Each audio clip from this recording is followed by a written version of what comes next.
Sudah hampir 1 bulan pemirsa, saya garis bawahi 1 bulan aparat kepolisian menyidik penyebab kebakaran dari gedung Kejaksaan Agung pemirsa.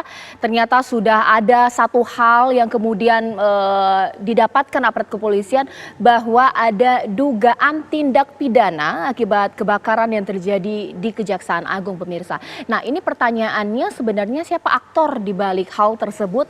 Itu yang akan saya tanyakan pemirsa mulai dari aparat kepolisian yang menyidik kasus ini. Saya sapa Pak Brigjen Pol Awi Sutiono yang merupakan Karo Penmas Div Humas Polri. Pak Awi, selamat malam. Selamat malam Mbak Caca. Assalamualaikum warahmatullahi wabarakatuh. Waalaikumsalam warahmatullahi wabarakatuh. Ada Pak Sarifudin Suding juga kemudian sudah tersambung ini Komisi 3 DPR. Saya sapa Pak Suding, selamat malam. Selamat malam Mbak Caca. Pak Suding, Assalamualaikum warahmatullahi wabarakatuh. Waalaikumsalam Pak Suding. Pak Suding pasti sudah membaca ya apa isi kata per kata dari yang disampaikan oleh aparat kepolisian mengenai investigasi terbaru dari penyebab kebakaran Kejaksaan Agung. Puas tidak Pak Suding? Ya, saya kira ini langkah maju yang dilakukan oleh tim penyidik ya dari Mabes Polri. Sekaligus saya memberikan apresiasi dan penghargaan ya. Karena ini kan bisa menjawab spekulasi yang muncul di publik selama ini ya.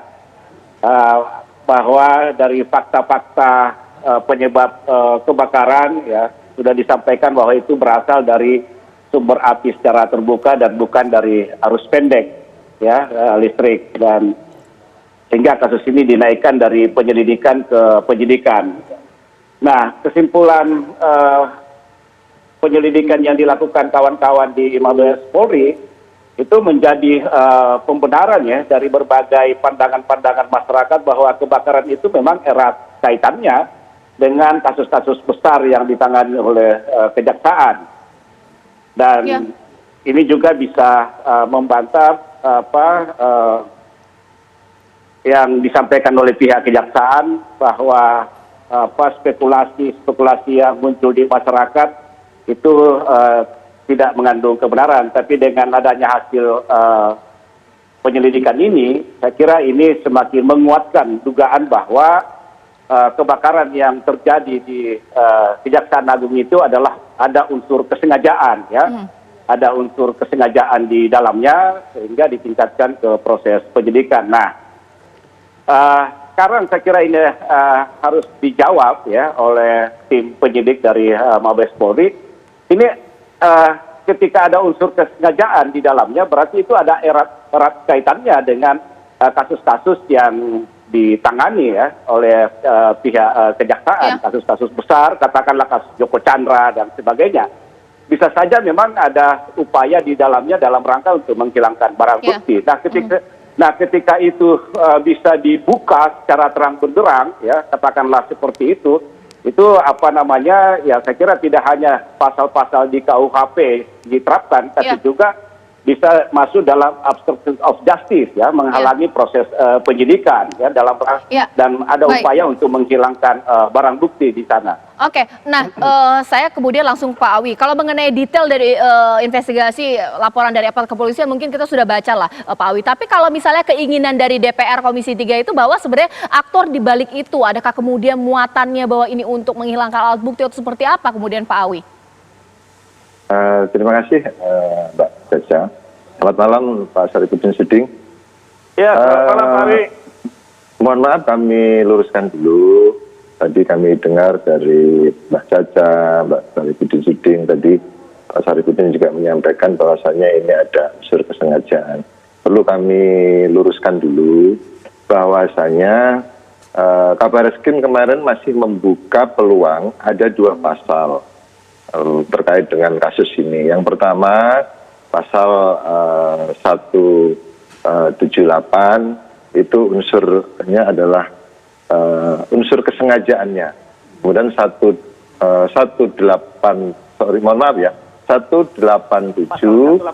dan pasal betul 188. Itu untuk kesengajaannya. Kemudian yang pasal 88 adalah kealpaannya atau kesalahannya. Ini masih ada 2 kemungkinan pasal yang akan diterapkan. Karena mengingat penyidik masih memerlukan pendalaman terkait apa? Terkait dengan tadi open flame tadi masih praduga tidak bersalah.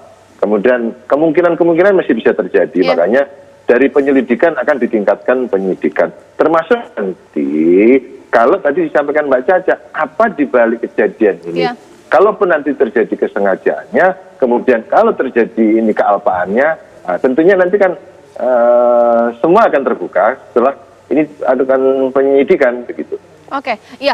Nanti saya juga akan bertanya kepada narasumber saya yang lain, Mas Alfon Kurnia pun nanti saya juga akan bertanya kepada Pak Awi. Pak Awi, ini anggapan masyarakat kan mungkin sedikit pragmatis bahwa kan polisi sudah mengantongi CCTV, masa tidak kelihatan siapa kemudian pemicu atau membuat open flame tadi. Sesaat lagi di Apa Kabar Indonesia Malam.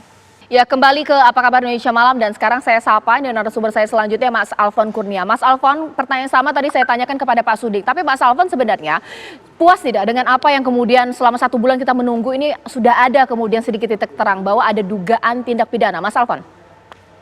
Ya, pertama-tama saya mengapresiasi ya pekerjaan-pekerjaan yang telah dilakukan oleh aparat kepolisian itu. Setidaknya kan ada ratusan orang yang telah diperiksa, 130 masalah saya gitu ya. Nah, pada saat ini kan dari klarifikasi sampai kepada pada saat ini penyidikan, kan begitu kan? Nah, artinya di situ sudah ada dugaan tindak pidana. Nah, dari dugaan tindak pidana tersebut, Kabar Reskrim kan sudah menyatakan bahwa ini ada unsur kesengajaan. Nah, dalam konteks itu sebenarnya kita bisa mengklasifikasikan apakah ini adalah kesengajaan dengan maksud, kesengajaan terhadap keinsafan kepastian, dan keinsafan terhadap kemungkinan, gitu. Nah, kalau misalnya dilihat pada konteks ini sebenarnya ini lebih kuat kepada 187 tentang kesengajaan, walaupun di sini direservasi dengan pasal 187 karena ada kelalaian, gitu. Nah, yang menarik itu sebenarnya apakah memang pada saat ini kalau diungkap pada saat ini kan, apakah memang terbakar atau dibakar gitu ya. Kalau ini kelihatan memang udah dibakar, kan begitu kan. Nah, karena dinyatakan dalam press release dan konferensi pers bahwa tidak ada hubungan pendek, artinya memang dibakar, kan begitu kan. Pertanyaan bakar ya.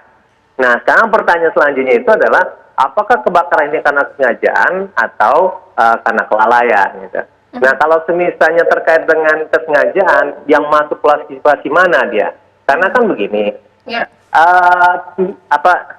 di kejaksaan itu walaupun libur gitu ya, pasti ada namanya pengamanan dalam atau pamdal. Kalau sepengalaman saya, mendatangi Kejaksaan Agung, itu akses itu ada 2, melalui tangga 1 dan kemudian melalui lift 1 lagi. Nah, itu kedua-duanya melewati pamdal.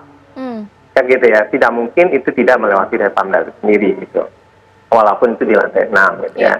Nah, jadi pada saat jam 17.30-an itu sudah selesai gitu ya, nggak ada lagi gitu ya. Nah, tapi ada di pemberitaan dibilang bahwa ada orang yang yang ada di dalam yang berupaya untuk memadamkan, kan begitu. Nah, pertanyaannya ini apakah pamdal atau bukan? Gitu. Nah, sekarang pertanyaannya adalah, kalau misal CCTV tidak mampu untuk menjawab itu, nah ini harus dijawab nih, apakah ini adalah pamdal atau bukan? Kalau misalnya bukan pamdal, ini siapa? Gitu. Apakah ketika itu ada orang yang bekerja atau ada orang lain yang bukan pekerja yang di dalam situ? Nah, sebenarnya ini harus dipastikan, walaupun masih kita dalam tahap menghormati azas praduga tidak bersalah gitu. Nah, ini ya sebenarnya menurut saya perlu diklarifikasi sebenarnya. Nah, itu fungsi dari kepolisian pada sini, karena udah 3 penyidikan gitu ya, Mbak Caca ya. Nah, Pak Awi bisa dijawab karena ini yang kemudian dipertanyakan mengingat ratusan saksi sudah dimintai keterangan juga oleh aparat. Bagaimana Pak Awi? Ya, itu tadi karena memang kita kan membuat konstruksi hukumnya kan berawal dari olah TKP yang dilakukan oleh Puslap Mabes Polri dibantu Pusin Afis, kemudian pengumpulan alat-alat bukti, dan tentunya tadi dikuatkan dengan keterangan saksi.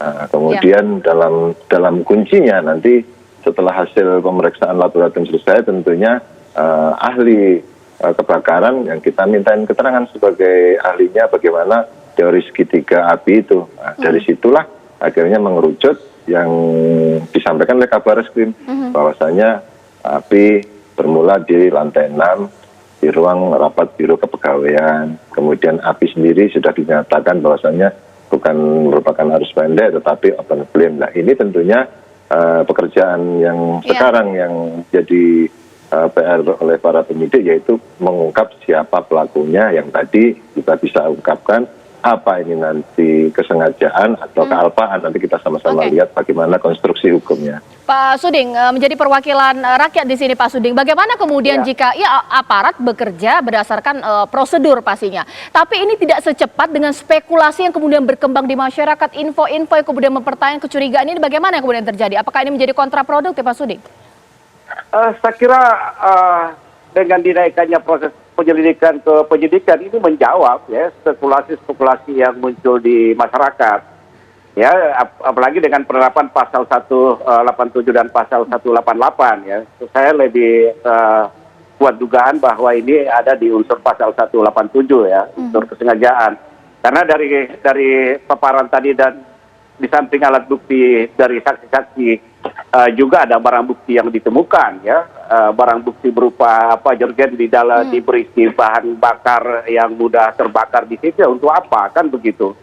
Nah saya kira ini perlu didalami ya, ini perlu didalami oleh kawan-kawan tim penyidik dari Mabes Polri ya, adanya bahan bakar dalam jerigen di tempat kejadian perkara itu ya, untuk apa dan siapa ya yang melakukan itu semua, dan yang paling penting menurut saya adalah intelektual dadernya gitu loh.